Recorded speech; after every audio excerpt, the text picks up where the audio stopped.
A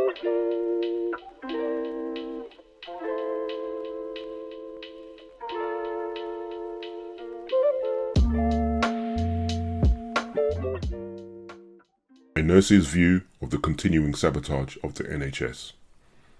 Our health service is well advanced on the road to total privatisation. The Labour Party has for many decades been seen by the British working class as the champion and protector of our National Health Service, NHS. Whilst the Attlee government did create this entity, this was merely a tactic aimed at appeasing working class Brits post-World War II. The aim was to block the rising desire for proletarian revolution that had spread from the great Union of Soviet Socialist Republics, USSR, to our own country. Any illusions of a Labour administration benignly bestowing goodness or succour to the proletariat must surely have been smashed by the experience of the 21st century. The party's abysmal record in office speaks for itself both on the international and domestic fronts. We can expect nothing better from the present Labour government. The NHS itself has been crippled financially by private finance initiatives, PFIs, and divided into the 4 regions with the effect of accelerating regional health inequalities and dividing the opposition of both NHS staff and British workers to the privatisation reforms. Roll forward to spring 2025 and our present Labour Prime Minister, Sir Keir Starmer, has announced the abolition of NHS England, the body brought in by the 2012 Health and Social Care Act to run the NHS at arm's length, when direct ministerial responsibility for the health service was formally abolished.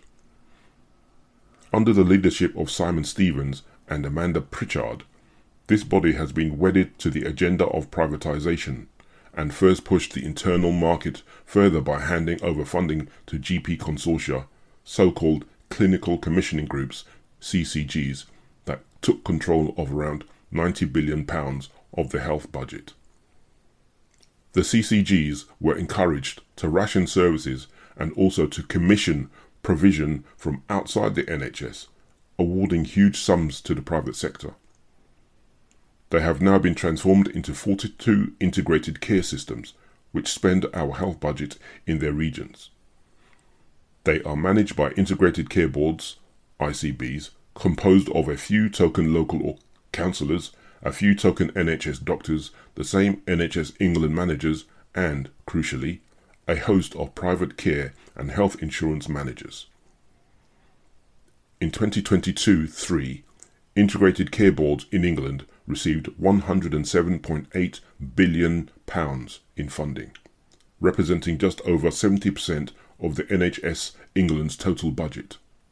Notably, almost all ICBs are overseen by Optum, the British subsidiary of United Health, the largest US health insurance company.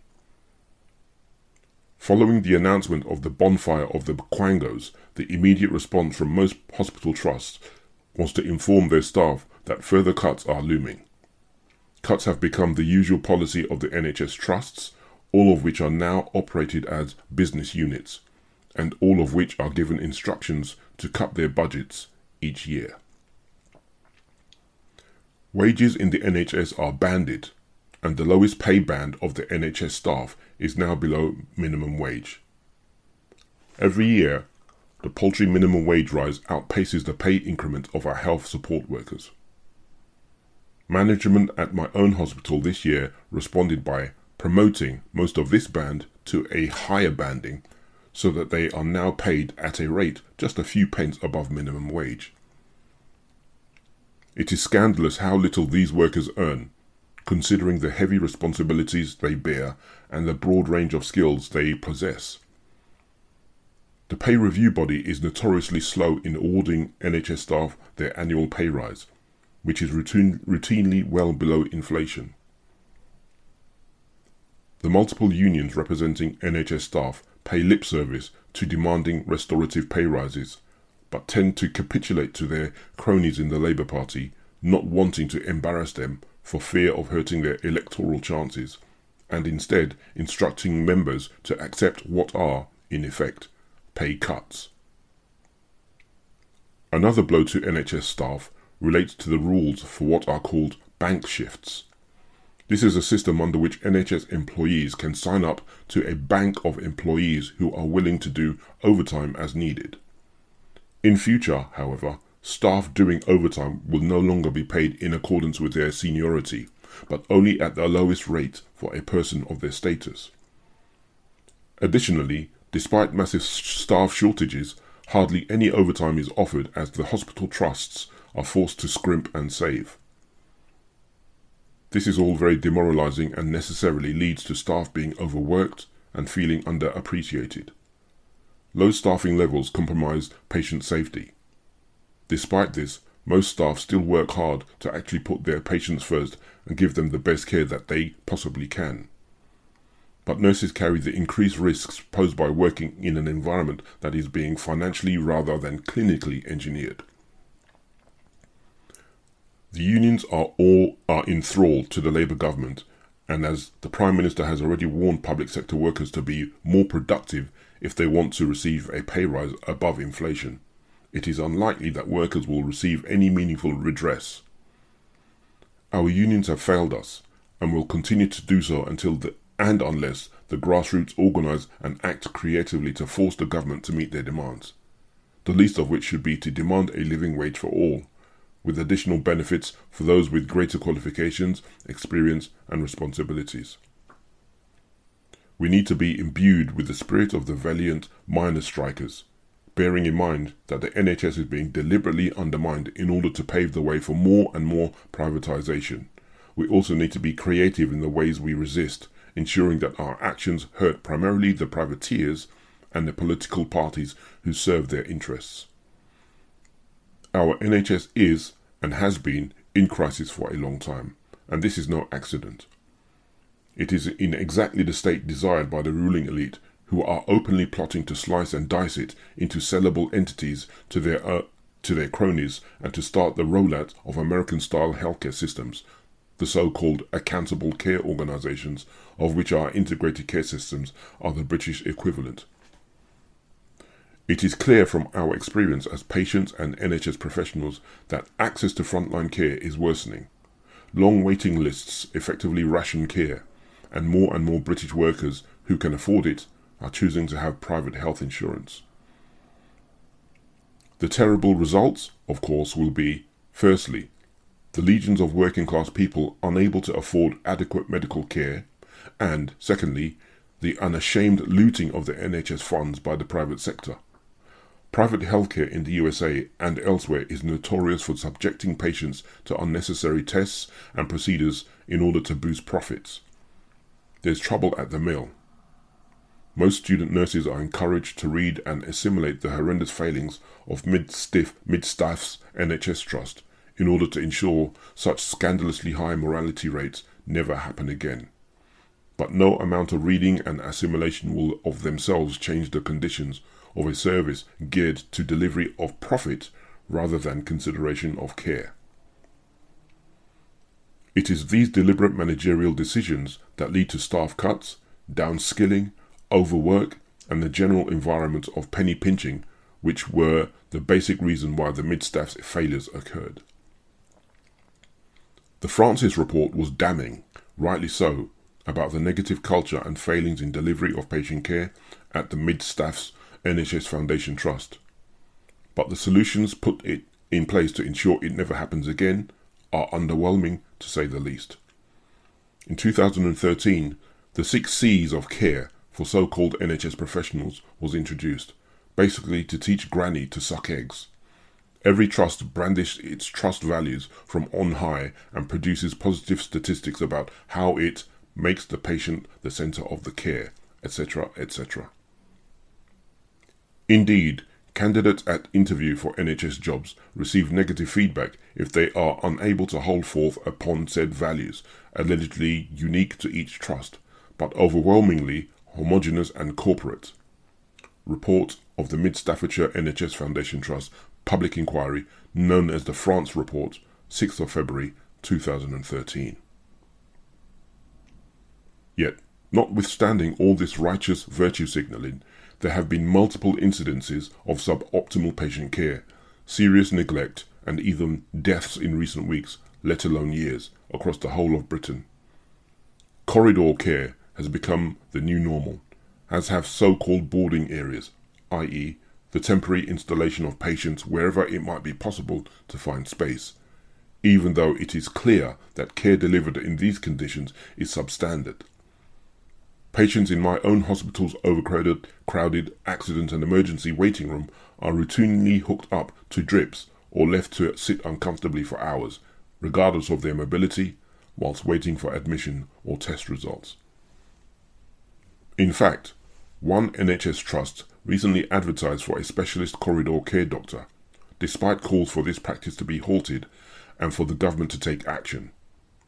Sussex Hospital advertises for corridor care doctor as A&E crisis deepens by Rachel Clun, The Independent, 27th of February 2025. It is difficult to spot trust values being followed in all this despite the tremendous efforts of the beleaguered staff.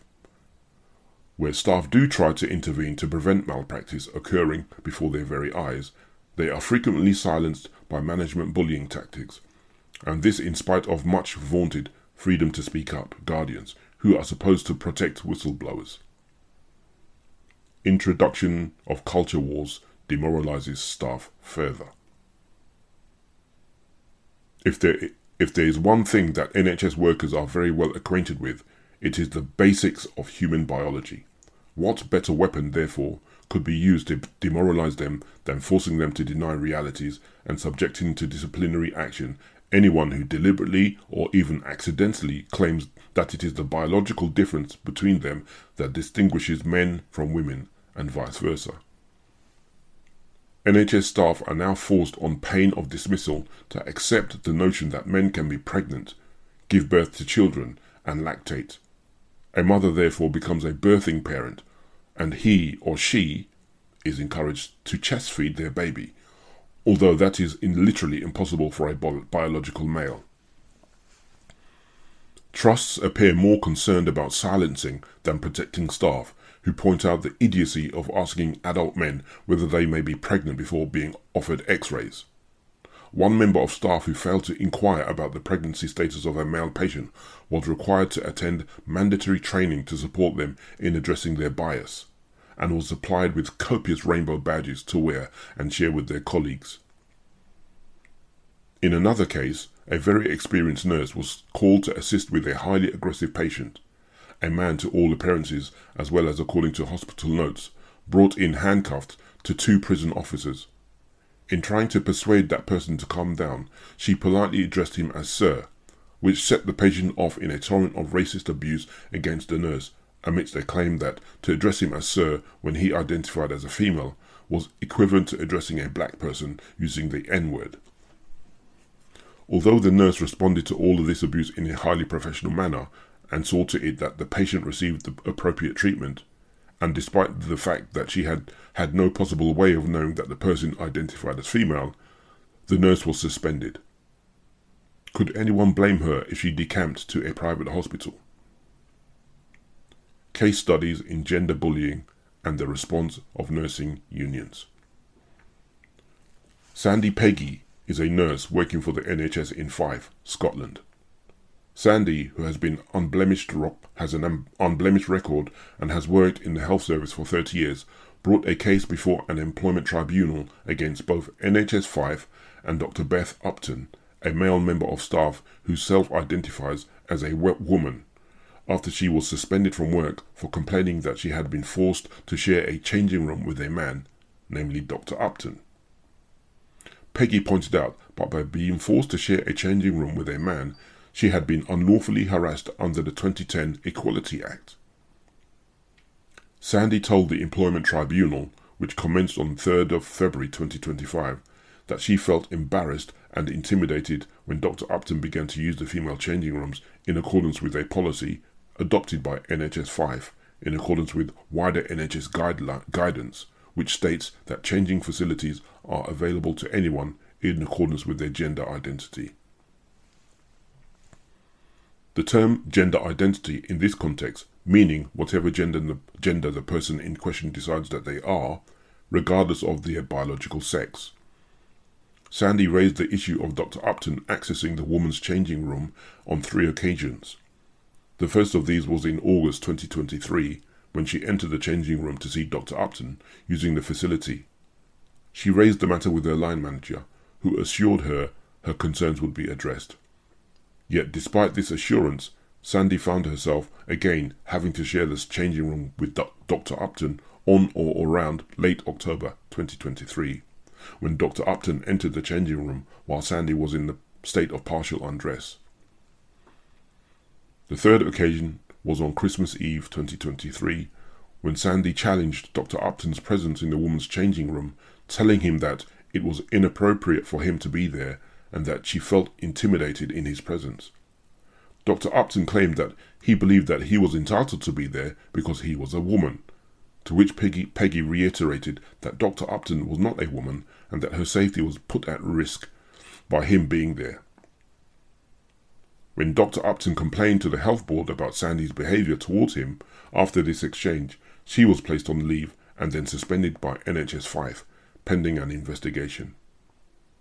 According to a report in the Daily Telegraph, NHS staff even considered calling in the police to investigate Dr. Upton's allegations that he had been misgendered by Miss Peggy. She was suspended whilst working at Victoria Hospital in Kirkcaldy, but was encouraged by her employer to work at a different hospital, whereupon her suspension from work would be lifted. The response of the trade union movement to Sandy's case has been little short of appalling. Unison, a trade union that supposedly organises thousands of workers in the NHS, held its women's conference in Edinburgh from 13th to the 15th of February, at the same time as Sandy Peggy's tribunal was taking place. At this conference, delegates carried motion 1, which included, "This conference believes, 1. That trans women are women, and trans men are men. All our LGBT plus comrades must be respected. 2. That trans equality is a trade union issue. Trade unions are about uniting us to make us stronger, and we oppose all divisions amongst our class. 3. Women's rights are not diminished by trans people having more rights. Rights are not in infinite supply. In fact, when we unite and organise together, we can often win more rights for all. 4. Therefore, that women have a vested interest in standing alongside our trans comrades in solidarity and in resistance, and all of us fighting back together." The motion went on to call for the production of a myth-busting fact sheet to counter the idea that an increase in trans rights would mean a decrease in the rights of others, and to campaign for the Labour government to introduce self-ID for trans people, as they had originally pledged to do in 2019. Steve North, him, president of Unison, took to social media to proclaim, "Today, Unison's Women's Conference passed a motion stating that trans women are women and trans men are men. All our LGBT plus comrades must be respected." Not one delegate spoke against, probably because nobody dared. In a world of increasing hate and division, I'm proud that our union is a beacon of unity. Mr. North opted to restrict replies to his posts to his followers on X. However, those who read his post would almost certainly have speculated as to why a motion which claimed that women's rights are not diminished by trans people having more rights was not challenged by a single delegate at the conference. Arguably, the action of the union is abandoning its own women members when in strife was foremost in the minds of any gender-critical delegates. Unison's contemptible actions in sacrificing its own members on the altar of this unscientific, idealistic and divisive gender identity ideology will be detailed later in this article. Meanwhile, Sandy's own trade union, the Royal College of Nursing, RCN, refused to represent Sandy either at her employment tribunal or at a separate disciplinary hearing, a hearing that was called while she was at employment tribunal in a poorly disguised and deliberate attempt by NHS 5 to intimidate and harass her. The RCN's website states, "We celebrate trans nursing staff and remain unwavering in our commitment to end transphobia in nursing." Peggy solicitor Margaret Gribben said, "Many trade unions' track record on this issue is poor, causing many of their members, especially women, to feel abandoned and betrayed. If they are to fulfill their core function of representing their members, they must be at the forefront of advocating for women's right to single-sex spaces in the workplace and to challenging employers who discriminate, harass, and victimize those holding lawful gender-critical beliefs." The RCN put out a predictably mealy-mouthed statement. "We do not comment on individual cases, treat all our members' right to confidentiality with the utmost importance, and believe it is vital that all parties are treated with dignity and respect." The Employment Tribunal has now adjourned until July. We will then no doubt see how it applies the recent Supreme Court ruling to the effect that the word woman can only be used to denote an adult biological female. The Darlington nurses.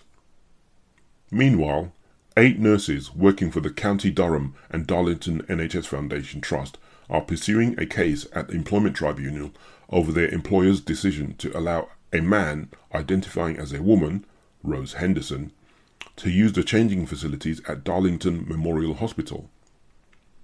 The nurses are claiming sexual harassment, discrimination, victimization, and breaches to private life under Article 8 of the European Convention on Human Rights. The Trust, again following guidelines issued by the NHS, permitted a fully intact male who self-identifies as a woman to use a woman's changing facilities that have no cubicles. The nurses reported that the man appeared to be very masculine and was accused of staring at their breasts and lingering in the changing room for longer than was considered reasonable, which made the nurses feel vulnerable and intimidated. 26 nurses wrote to the NHS Trust in March 2024 to raise their concerns. They claimed that more staff who are working in the country on visas wanted to sign the letter but were worried that if they did so, their visas would be revoked, meaning they would lose their jobs. In response to the letter, the ward manager was called to a meeting with Human Resources and informed that the nurses needed to be re-educated. The story hit headlines, and everyone from J.K. Rowling to Health Minister Wesley Streeting proclaimed their support for the nurses. However, one entity which declined to offer its support was Unison, the union that the nurses had paid their subscriptions to, in order that, when they needed help, it would be provided. Unison declined to support its own members in this case, and, given the content of the motion passed at their recent women's conference, it is easy to see why.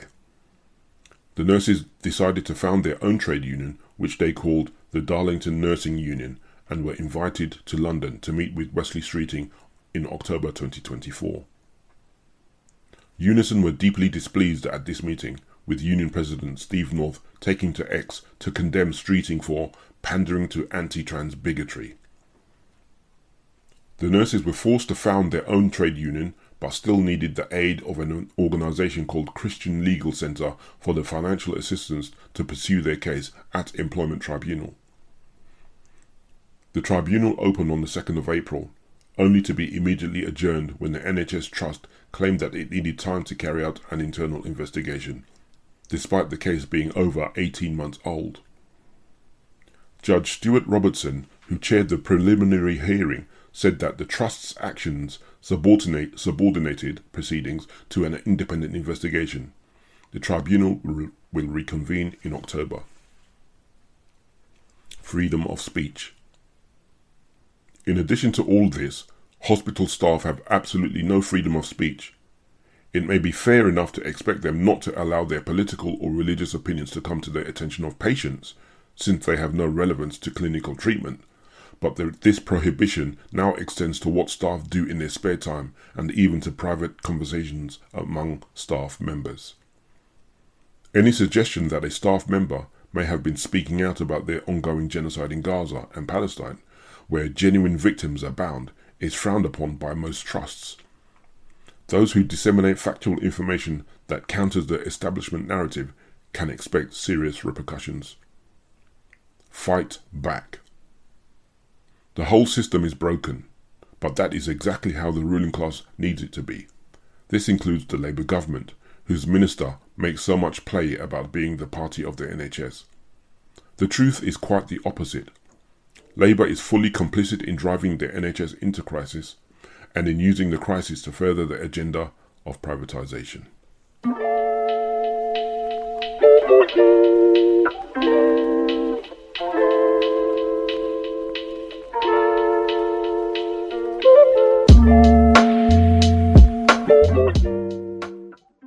Thanks for listening to Proletarian Radio. We aim to bring you the best Marxist analysis on current affairs, revolutionary history, and theory. Do like, comment, subscribe, and share our content to help us reach the widest possible audience. We are a small organization with limited resources, and we need workers' support if we are to grow and fulfill our mission.